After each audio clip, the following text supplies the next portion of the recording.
Hi, this is Professor Smith. I'd like to talk to you a little bit about agency law. Let me start first with the paralegal's role in agency law. A basic understanding of agency law will benefit paralegals who work in nearly every area of law. This is because agency law sort of underpins a lot of different transactions and processes within the law. Everything from business organizations to probate law, even to family law and criminal law. The relationships that we create um, between each other and the power that we give each other to act on our behalf or the behalf of a company or a business interest. That is really central to agency law, and hopefully you'll come to appreciate that it's pretty central to law in general. So, starting, what is agency? When one person acts on behalf of another or on behalf of a business organization, that's what creates an agency relationship. Agency law is fundamental to the transaction of business by corporations and other types of business organizations. This is because, obviously the corporation or the business organization is not going to stand up and buy a building or open a door, right? They're inanimate. Uh, they require human beings to function on behalf of the organization. Another example, a sole proprietor may hire employees to serve as agents. In a partnership, partners act as agents for the partnership and even for each other. In limited partnerships, the general partners act as agents for the partnership and the other partners. Officers and directors, they operate as agents of a corporation. And like I said before, agency situations can arise in a lot of different areas, such as with probate, power of attorneys, family law, and a lot of other legal organizations. So, what is so special about agency is that it creates a fiduciary relationship that results when one person, the principal, manifests her consent that another person, the agent, will act on her behalf and subject to her control, and the agency manifests his consent to so act. I want to say, and the agent manifests their consent to so act. So, what duties do the parties owe each other in this relationship? And the answer is fiduciary duties. A fiduciary is a person who undertakes to act on behalf of and primarily for the benefit of another. And a fiduciary duty is a duty arising from the trust and confidence placed in a fiduciary by those on whose behalf or for those benefit she acts. So we've talked about fiduciary duties in other contexts in this class. But what do we mean when we talk about the duties that an agent owes to the principal? Uh, One of those duties is the duty to perform with reasonable care. Uh, that means that you take the time to read materials that are presented to you, that you show up to meetings, that you answer emails and phone calls. It's not a particularly high standard, it's just a fundamental you're doing your job sort of standard. The agent also owes a fiduciary duty to act with the utmost good faith and loyalty to the principal's interests. So that is a conflict of interest duty, really, to avoid conflicts of interest. That when you make a decision as an agent, that you're acting in the company's best interest and not your own. And then there's also a duty to notify, and the duty of loyalty.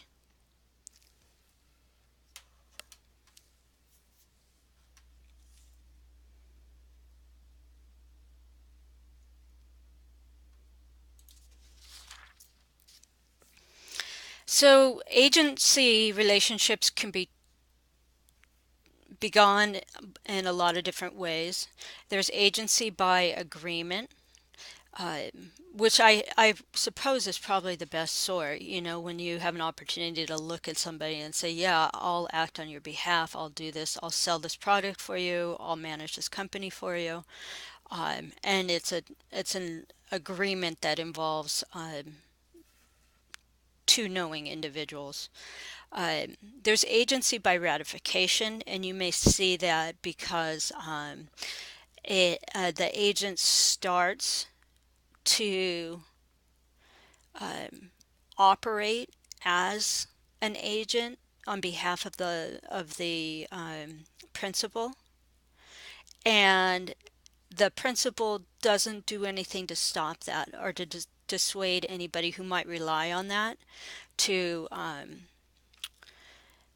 disregard that individual's behavior. In a sense, you sort of acquiesce to it.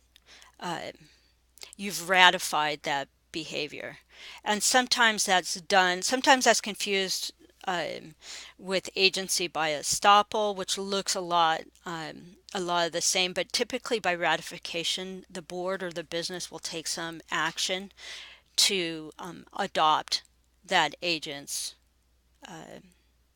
activity. Agency by estoppel is a principle basically that says, if you are the principal, if you are the primary, the agent, a primary partner or the principal partner to an agency relationship, and even if it's and you hold out that other person, that agent, as having this power, you can't necessarily rely on a technicality to disavow that if somebody else has relied on the information that you've put forth. And then there's agency by operation of law.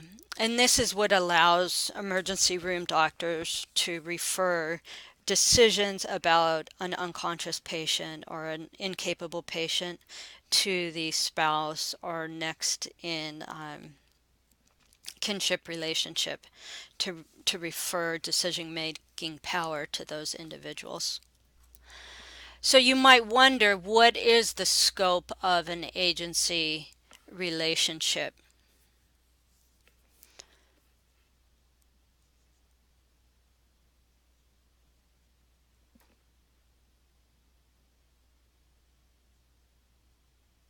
Well, the scope is generally set in a express agreement. For instance, as an employee of Santa Ana College, I have a certain scope of decisions that I'm allowed to make, mostly within the classroom. I wouldn't necessarily have agency to make decisions about the construction that's going on outside. So think about scope whenever you see an agency relationship, and if if the agent is acting within or outside of the scope of that relationship, because it can also bear upon liability, right? Let's say, and I always use the example of like a drunk FedEx driver. So FedEx really has no policy that allows their drivers to stop for lunch at the pizza joint and drink a pitcher of beer. So that driver is in an accident after the lunch. While FedEx certainly allows their drivers to stop for lunch, um, they would argue that the behavior was outside of the scope of that of the agency that they've given their staff person. Whereas if an accident resulted, in the normal course of that FedEx driver's day, let's say they accidentally rear-ended another car as they were, you know, uh, proceeding to deliver packages, that's pretty much within the scope of their agency driving the truck, and more liability may attach. So there's also a special agency relationship, and usually, um, well, you might wonder what's the difference between a general agent and a special agent. A general agent has the authority to transact all business of the principal, the business of a particular kind, business at a particular place. But in contrast, the special agent has very specifically defined agency power. And the example I use for this is when my brother-in-law was living in London and wanting to move to California. He gave agency power to his father to purchase a home for him. He had looked at the houses and selected one, but he gave his father the ability to sign all the documentation and transact um, the purchase of the home on his behalf. And that was a special agency relationship. It was pretty narrowly defined. So, right along sort of with scope, there's also authority, um, uh, interests in an agency relationship. There's express authority and implied authority. Express authority is declared in clear, direct, and definite terms, orally in writing. Power of attorney is a good example of express authority in a written document, usually notarized, authorizing an agent to act for a principal. Implied authority is authority that is conferred by custom, inferred from the position of the agent, uh, employment position, for instance, or are inferred as being reasonably necessary to carry out express authority. And then we have a lots of other ways to describe agency authority, either apparent, perhaps emergency powers.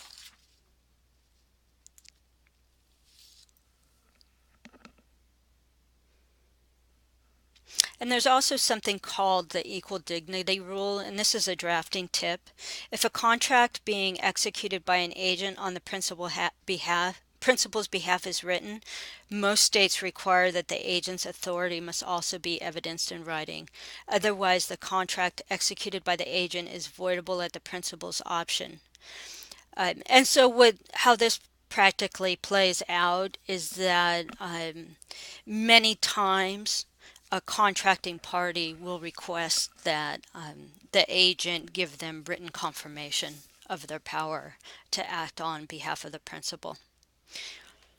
The equal dignity rule does not apply when the agent acts in the principal's presence or when the agent's act is perfunctory. So power of attorneys are a common agency relationship.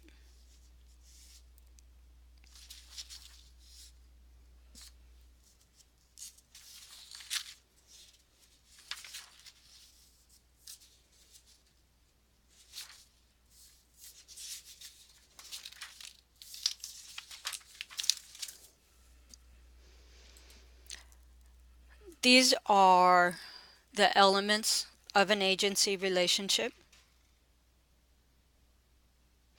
So you give your friend some cash and ask her to pick up some groceries at the store. Has an agency relationship been created?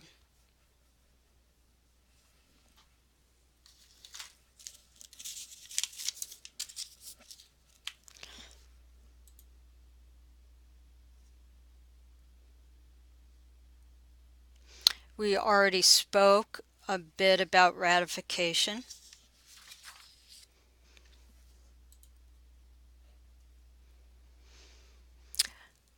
So what does acting as somebody's agent require of you? It requires that you perform, that you notify the principal when action has been taken on their behalf. You have that fiduciary duty of loyalty, which means avoiding conflicts of interest and acting on the principal's best interests, even if they conflict with your own. Um, it means that you follow all of the lawful instructions of the principal and that you make an accounting of your decisions. And then in reverse, what does the principal owe the agent? Compensation for their work, reimbursement of funds or expenses incurred, indemnification. Remember, you're making that decision on behalf of the principal, so the agent doesn't have any liabilities necessarily.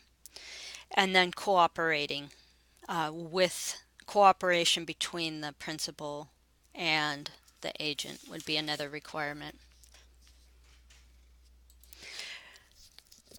So the principal's liability to third parties is one of the reasons, one of the drivers of agency law. And you may have heard of this respondeat superior, that the principal may be liable under that doctrine if the agent committed a tort while acting within the scope of their employment. The principal can also be responsible if the agent's act was intended by the principal or the principal acted negligently or recklessly.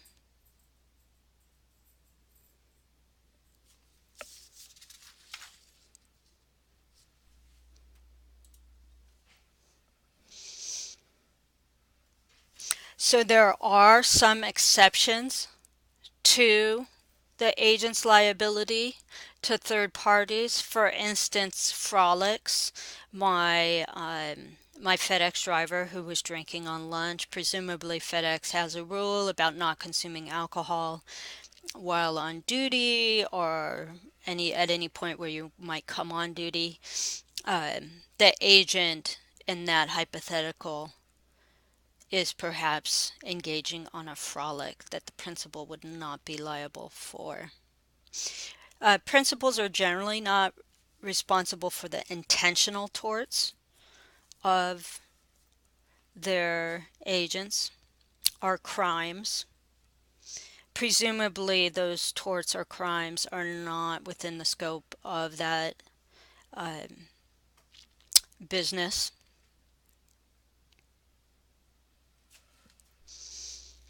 They're also not going to necessarily be liable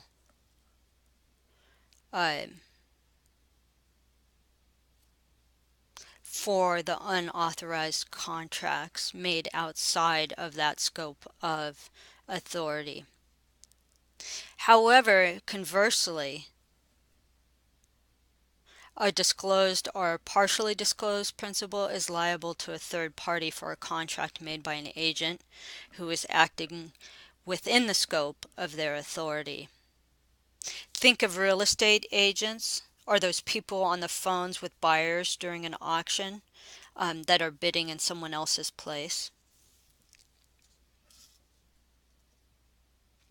If the agent was authorized to act on behalf of that undisclosed principal, then the principal will generally be liable for the agent's action. And then last, let's talk about agency termination. Agency can terminate by lapse of time, accomplishing the particular purposes for agency, the occurrence of a specific event, mutual agreement of the agent and principal, or renunciation by the agent or revocation by the principal. If the agency terminates by any of the above, the principal must give notice of that fact to any third party who knows of the agency and the agent.